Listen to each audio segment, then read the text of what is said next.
Be Wealthy and Smart, episode 1513.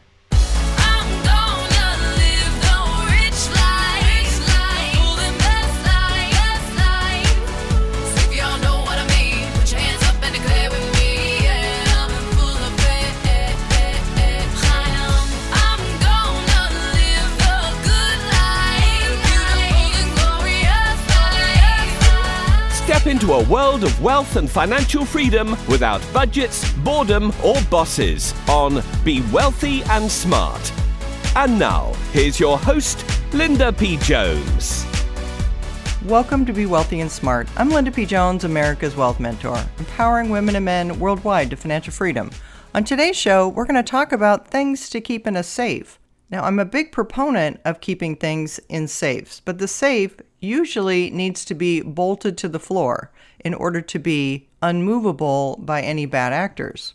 You can buy safes that are fire and water resistant, and that can keep your items secure in case of a catastrophe. Safes are good for important documents or personal data, passports, wills, trusts, heirlooms, and keepsakes.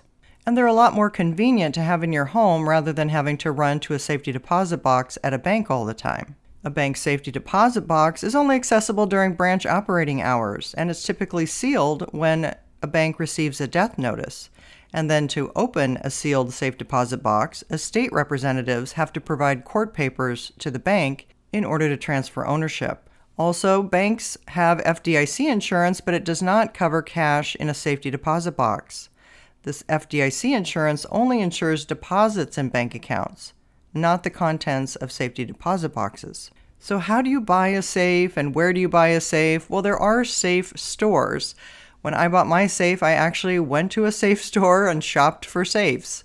I wanted something that was fire resistant, something that was a large enough size that could handle documents and jewelry and other valuables, but also it could be the size that could fit into a closet and be bolted to the floor so it could be out of sight. Now, some people choose to put their safes in their garage, and that's fine, but just make sure you have it bolted into the cement floor. Some safes are meant to protect you more from fire, while others are specific to burglary and theft. Statistically, they say you're more likely to have a fire than you are to be robbed. So you definitely do want to consider the details about how fireproof it is. During the 2017 Santa Rosa, California fires, the fireproof safes didn't withstand really high temperatures. The same thing happened in the Palisades fire.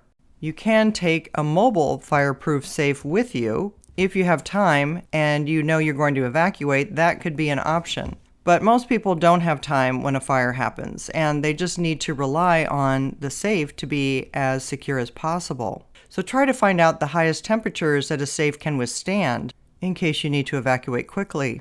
A typical house fire can reach temperatures of 1100 to 1600 degrees, but it can vary. Most safes are secure as long as the temperature stays below 350 degrees in the safe. Because paper and money begin to char at about 387 degrees and auto-ignite at 451 degrees, you want a safe that can maintain a temperature at or under 350 degrees. Now, there's 3 different types of locks that you can choose from on a safe. You can choose a digital lock, a key lock, and a combination dial. If you have a key lock, that means you're going to have to hide the key or make multiple keys to give for family members, and that may defeat the purpose of having the safe in the first place if multiple people have keys to it. But depending on your circumstances, it may work just fine. If your safe relies on digital or combination locks, then you can change the lock occasionally for additional security. So what are the things you should store in a fireproof safe? Well, you definitely want to put in safety deposit box keys if you have them, as well as multiple copies of car keys and house keys. The way that key fobs work these days is they just need to be near your car in order to start your car. And so cars can actually be stolen out of the garage if the key fob is close enough to the car that a thief can get in and start your car. So be aware that they don't have to actually have your keys to be able to steal your car. And it's a good idea to place extra keys away in a safe. You also want to put important papers like wills, trusts, social security cards, passports, original birth certificates, anything that can be time-consuming to replace in case of loss. Of course, any cash or credit cards that you have. Safes are ideal to store away extra cash in case of an emergency. Having 1 to 3 weeks expenses in cash in the safe can be a good idea, and I recommend you keep it in small bills so you don't need change. If, for example, computer systems went down, you'd have the correct change to go and buy groceries, and you wouldn't have big $100 bills trying to get change for anything. You also want to keep jewelry that you wear frequently in your safe. But if you have really expensive heirloom jewelry, you may want to keep that in a safety deposit box. And then when a special occasion comes along, you can go to the bank and pick it up and wear it for the big event. You also want to put in key legal documents. Anything for your family, a healthcare proxy, a power of attorney, wills, living wills, all those legal documents, safes are great containers for, as well as other financial documents, anything to do with your retirement plan, pension plan, special securities accounts, as well as insurance policies and your insurance agent information. Other financial investments such as annuities and annuity documents from insurance companies would be ideal to put in a safe. And then there could be any computer equipment such as a flash drive or any important documents, digital copies of photos that would be preserved in case of a fire. Anything like that could also be put into your safe. Any real estate information such as property deeds or vehicle titles. Anything of value or anything that would be difficult to replace or time-consuming to replace is ideal to have in a safe. And finally, any important medical information. Some people recommend you prepare a list of family doctors, prescription medications with dosages, and contact information for all pharmacies you use. You can use these to get new medication supplies you use regularly or in emergencies.